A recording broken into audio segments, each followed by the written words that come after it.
Hello my dear, मेरा नाम है कृष्णा और आप लोग आज करने जा रहे हैं धातुओं के निष्कर्षण के सिद्धांत एवं प्रक्रम का लेक्चर नंबर 1। तो चलिए शुरू करते हैं। तो धातुओं के आज हम लोग 12th के इनऑर्गेनिक केमिस्ट्री का फर्स्ट चैप्टर देखने वाले हैं, जो कि है धातुओं के निष्कर्षण के सिद्धांत एवं प्रक्रम। इसको शॉर्ट फॉर्म में कहें धातुओं का निष्कर्षण कैसे किया जाता है। इस प्रक्रम को कहते हैं, इसे प्रोसेस को कहते हैं हम धातु कर। क्या कहते हैं? धातु कर। अंग्रेजी में कहते हैं मेटालर्जी। ठीक है, तो आज बात करने वाले हैं कि जो हमारे आसपास धातुएं हैं, जैसे कि आप अपने घर में बर्तन देखते होंगे, वे प्रायः या तो एल्युमिनियम के बने होते हैं या स्टील के होते हैं, या आप अपने आसपास की या अपने घर के आप दरवाजों को देख लीजिए जो कि स्टील से बने होते हैं, या कोई प्लेट है वो आपका एल्युमिनियम का बना होता है, या आपके घर में जो वायरिंग की गई है वह या तो तार और वायर जो है या तो कॉपर का होगा नहीं तो एल्युमिनियम का होगा। हम लोग के घर में जो है वायर प्रायः एल्युमिनियम के तार का ही होता है। क्यों? क्योंकि वह ज़्यादा कम खर्च में मिल जाता है और एल्युमिनियम बहुत ज़्यादा पाया भी जाता है। तो सबसे पहले बात करें कि इन धातु जो हमारे जीवन में, जैसे कि आप किसी भी बड़े बिल्डिंग में देख लीजिए, उसमें धातु का प्रयोग होगा। किसी भी बड़े पुल को देख लीजिए या बांध को देख लीजिए, किसी भी चीज़ में धातु का प्रयोग जरूर होता है। तो आखिर ये सब धातु आएंगे कहाँ से? उनको प्राप्त करने का कोई साधन तो होगा ना, कहीं से तो लाएंगे उसको। कहाँ से लाते हैं हम लोग? तो वो हम लाते हैं पृथ्वी के अंदर से। वो प्रॉपर्टी से होता है। कुछ धातुएं पृथ्वी के थोड़े नीचे से मिलती है, कुछ के लिए ज़्यादा खुदाई करती है। तो सबसे पहले बात करें तो तत्व जो है, सबसे पहले बात करें तो तत्व, जिसको हम लोग अंग्रेजी में एलिमेंट कहते हैं। एलिमेंट जो है 3 प्रकार का होता है। कितने प्रकार का होता है? 3 प्रकार। सबसे पहला होता है धातु, फिर होता है अधातु, और फिर होता है उर्ध्वधातु। धातु को हम अंग्रेजी में मेटल कहते हैं, अधातु को नॉन मेटल कहते हैं, और उपधातु को सब मेटल या मेटलॉइड्स कहते हैं। उपधातु को मेटलॉइड्स कहते हैं। हम लोगों को बात करनी है आज धातुओं की, कि हम धातुओं को कैसे पाएंगे और धातु हमारे जो आसपास हैं इतने सारे हैं, इन सबको प्राप्त कैसे करते हैं। तो धातु हम लोग बात करेंगे धातु की। धातु जो है,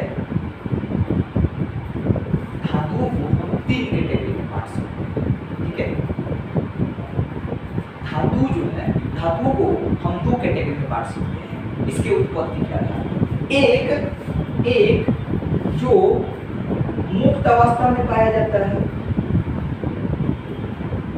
एक जो मुक्त अवस्था में पाया जाता है, यानी कि फ्री स्टेट में मिलता है, यानी कि इसको किसी से कोई मतलब नहीं होता है।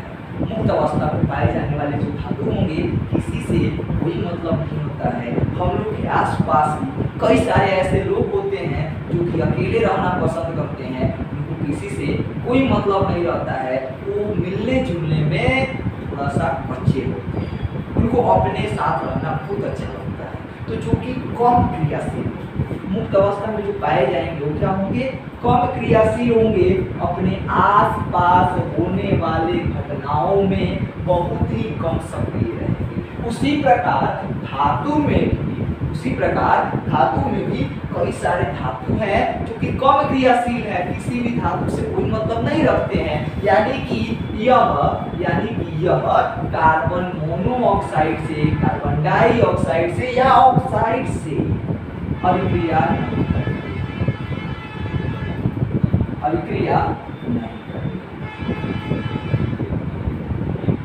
ऐसे धातु मुक्त अवस्था में पाए जाते हैं। आप सोच रहे होंगे कि क्या होगा इसका एग्जाम्पल? तो एग्जाम्पल में आप जानते हैं कि सोना जो है बहुत ही कम क्रियाशील होता है। सोना का सूत्र क्या होता है? औरम कहते हैं, एयू से दर्शाते हैं। आप और एक एग्जांपल ले सकते हैं, प्लैटिनम ले सकते हैं। प्लैटिनम का संकेत क्या होता है? Pt। आप और एग्जांपल ले सकते हैं जैसे चांदी, इसका संकेत होता है Ag। इन तत्वों को किसी से कोई मतलब नहीं करता है और इन तत्वों को प्राप्त करने में भी ज्यादा शुरू करने की जरूरत नहीं है।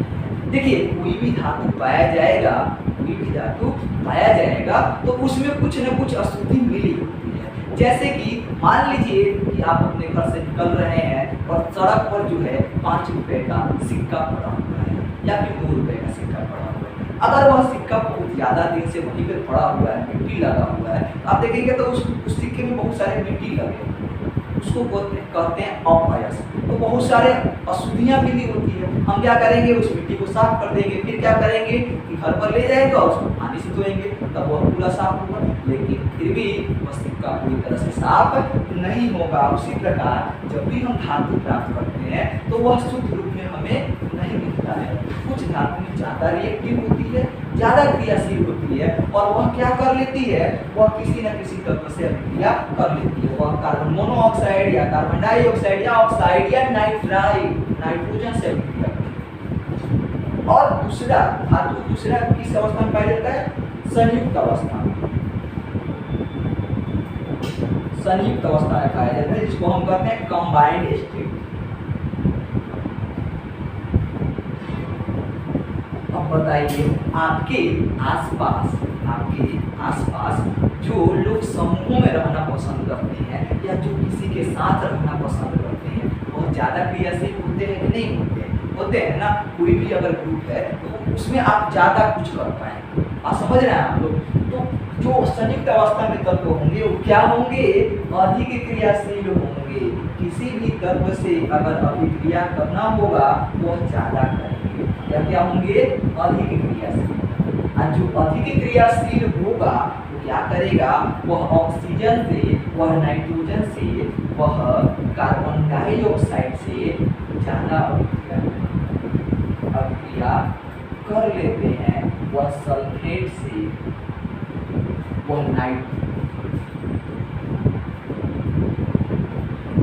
अभिक्रिया कर लेते हैं।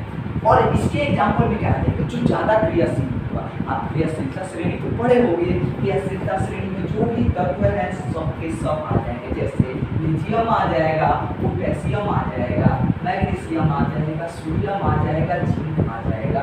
ये सारे किसी न किसी यौगिक से संयुक्त कर लेते हैं।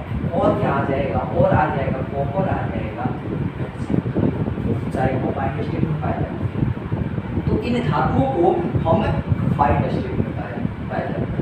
अगर बात करें कि हम लोग धातु को कहाँ से प्राप्त करते हैं, तो हम लोग धातु को ब्लू प्रॉपर्टी से प्राप्त करते हैं, यानी भूमि के अंदर से प्राप्त करते हैं। अब भूमि के अंदर से प्राप्त करते हैं तो सबसे ज्यादा धातु कौन मिलता है? सबसे ज्यादा धातु मिलता है एल्यूमीनियम। चलिए, सबसे ज्यादा धातु मिलता है एल्यूमीनियम। क्या है? सबसे अधिक पाया जाता है। कितना पाया जाता है? 8। लेकिन क्या यह एल्यूमीनियम जो है धरती के अंदर सबसे ज्यादा पाया जाने वाला तत्व है? जरा सोचिए। तो आप कहेंगे कि नहीं, एल्यूमीनियम सबसे ज्यादा नहीं पाया जाता। सबसे ज्यादा पाया जाता है ऑक्सीजन। कितना पाया जाता है? लगभग 46.6% पाया जाता है। यह क्या है? तत्व। और क्या है? आधार। ठीक है। तो फिर आप सोचेंगे कि क्या ऑक्सीजन के बाद सबसे ज्यादा एल्यूमीनियम पाया जाता है? तो फिर से एक बार आपकी बुक जब खोजेंगे, बुक पढ़ेंगे तो पता चलेगा कि फिर से कि एल्यूमीनियम, ऑक्सीजन के बाद एल्यूमीनियम नहीं आता है। इसके बाद सिलिकॉन सबसे ज्यादा आता है। सिलिकॉन जानते हैं आप लोग? यह लगभग 25% पाया जाता है। धरती के अंदर 25% सिलिकॉन पाया जाता है। और यह क्या है? उपधातु। लेकिन इस समय यह अधातु की तरह है। तो क्या एल्यूमीनियम के बाद कौन सा सबसे ज्यादा पाया जाता है? एल्यूमीनियम के बाद सबसे ज्यादा पाया जाता है फेरस, लगभग 5.1%। और इसके बाद सबसे ज्यादा पाया जाता है कैल्शियम, जो कि है 3.6%। कहने का मतलब है कि इस तत्व अगर पूछता है एग्जाम में सबसे ज्यादा धरती के अंदर पाया जाने वाला तत्व कौन सा है, तो आंसर होगा ऑक्सीजन। और यही क्वेश्चन बदल के पूछ दे कि सबसे ज्यादा धरती के अंदर पाया जाने वाला अधातु तत्व कौन है, फिर भी आंसर होगा ऑक्सीजन, क्योंकि ऑक्सीजन एक अधातु है। लेकिन यही क्वेश्चन पूछ दे कि धरती के अंदर सबसे ज्यादा पाया जाने वाला धातु तत्व कौन सा है, तो आंसर होगा एल्युमिनियम, जो कि 8.3% पाया जाता है। ठीक है। और फेरस दूसरा कौन सा है, फेरस यानी कि लोहा, फेरस यानी कि लोहा, यह लगभग 5.1%, लगभग 5%। और कैल्शियम 3.6% पाया जाता है।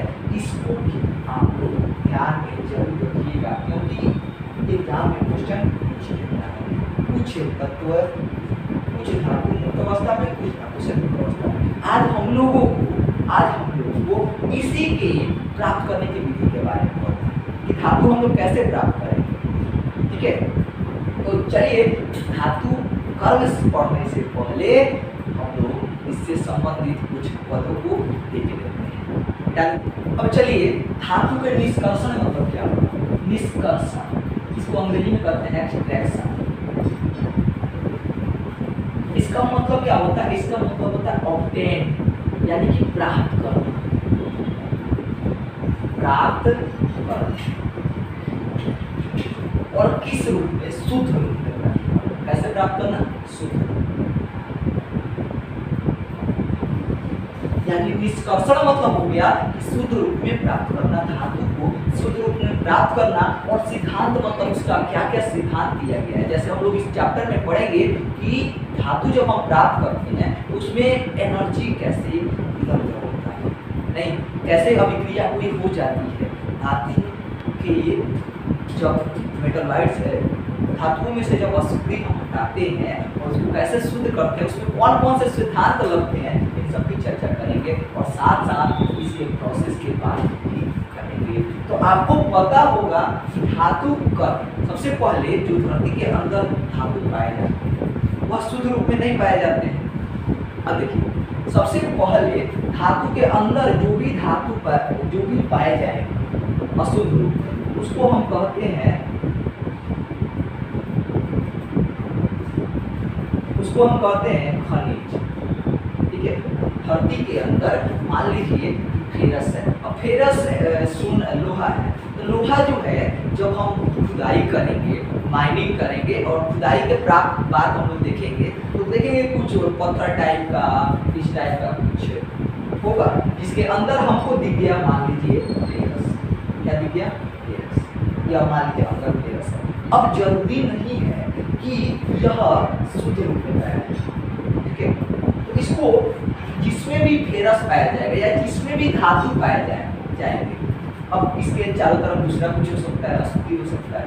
अब मान लीजिए ये है, इसके इसमें जो है मान लीजिए आपका सिल्वर है, तो इसको हम क्या करते हैं, इसको कहते हैं खनिज। अगर आपसे पूछ दिया जाए कि धरती के अंदर पाए जाने वाले जो खनिज हैं उनकी परिभाषा कैसे देंगे, तो लिखेंगे कि धरती के अंदर, यानी कि भूपर्वटी माने भूमि का प्रॉपर्टी। ठीक है, धरती के अंदर भूप्रॉपर्टी में पाए जाने वाले धातु के यौगिकों जो अशुद्ध रूप में है, यौगिकों को हम खनिज कहते हैं।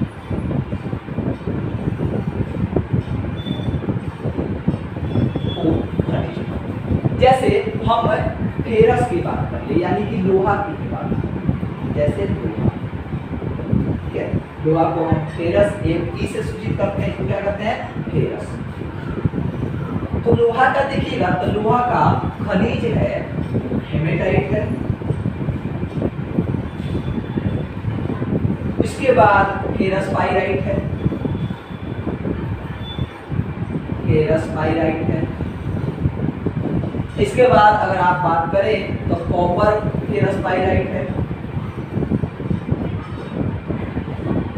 ये सब के सब इसके खनिज ही तो है नहीं, इन सब में इसका मतलब है कि हेमेटाइट में भी लोहा पाया जाता है, फेरस पाइराइट में भी लोहा पाया जाता है। हेमेटाइट यानी कि Fe2O3। इसमें आप मैग्नेटाइट भी रख सकते हैं,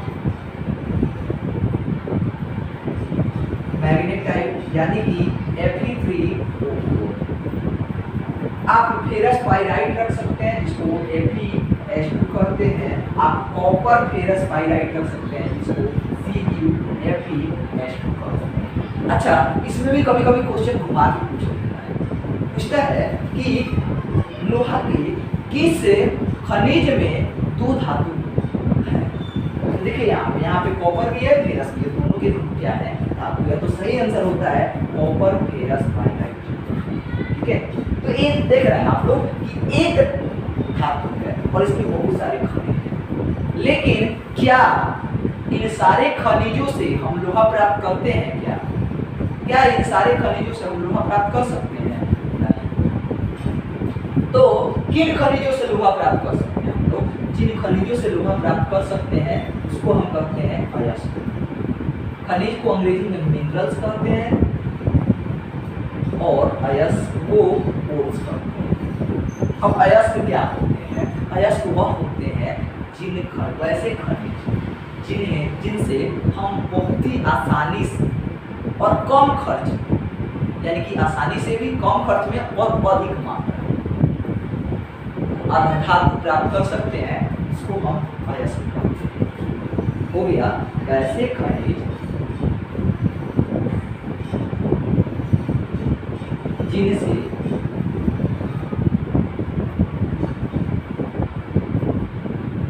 हम कम खर्च में आसानी से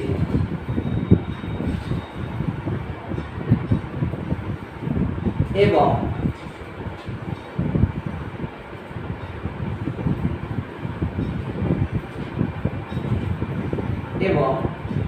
अधिक मात्रा में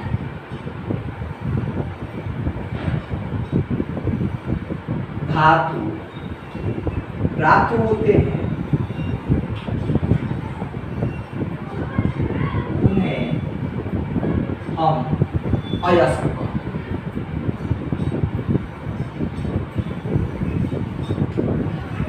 ठीक है, उन्हें हम अयस्क कहते हैं। इसका एग्जाम्पल हम देंगे, जैसे मान लीजिए कि एल्युमिनियम है, तो एल्युमिनियम का दो मिनरल्स है, दो खनिज है। एल्युमिनियम का एक खनिज है क्ले Cl, और दूसरा खनिज है इसका बॉक्साइट।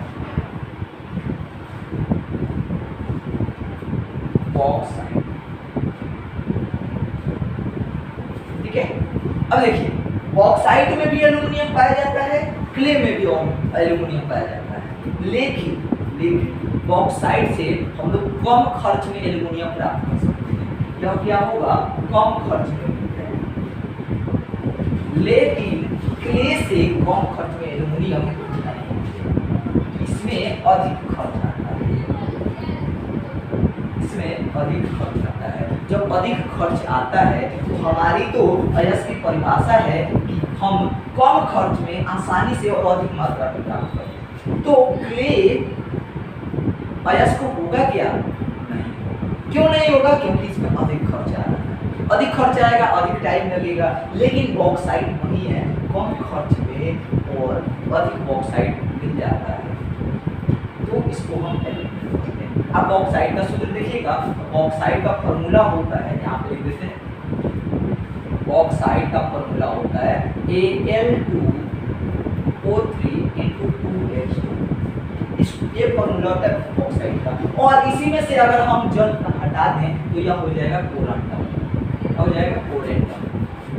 यानी कि Al2 यह हो जाएगा कोरेंटम और यह हो जाएगा बॉक्साइट। ठीक है, अब इसके साथ साथ एक और वर्ड आता है ऑफ अयस्क, बहुत खास वर्ड है ऑफ अयस्क। जिसको हम अंग्रेजी में गैंग कहते हैं। अपयस्क क्या होता है? तो जब आप भर्ती के जब आप सिक्का उठाते हो तो क्या आप सिक्का उठाकर पॉकेट में डाल लेते हो क्या? नहीं। क्यों नहीं डालते हो? क्योंकि उसमें मिट्टी लगा रहता है, उसमें बालू का कण लगा रहता है, उसमें मिट्टी के छोटे छोटे टुकड़े लगे होते हैं, जिसको आप क्या करते हैं, सबसे पहले हाथ से साफ करते हैं, अगर फिर भी नहीं साफ होता है तो रुमाल से साफ करते हैं, उसके बाद अपने पॉकेट के अंदर रखते हैं, या कहीं से पानी लेकर के पानी से साफ करते हो तब पॉकेट के अंदर रखते हो, ऐसे ही उठा के पॉकेट में नहीं रख लेते हो। या कोई भी धातु होगा, क्या आप उसको ऐसे ही रख लोगे? नहीं, सबसे पहले उसमें से साफ करना पड़ता है ना। धातु हो गया, इसमें से मिट्टी के कण हो जाएंगे, या आप बालू के कण हो जाएंगे, या कोई भी वस्तु होगा, उन सबको हम अपयस्क कहते हैं और अंग्रेजी में गैंग कहते हैं। अगले वीडियो में आएंगे तो आपको हम बहुत सारे धातुओं के अयस्कों के बारे में बताएंगे और आशा करते हैं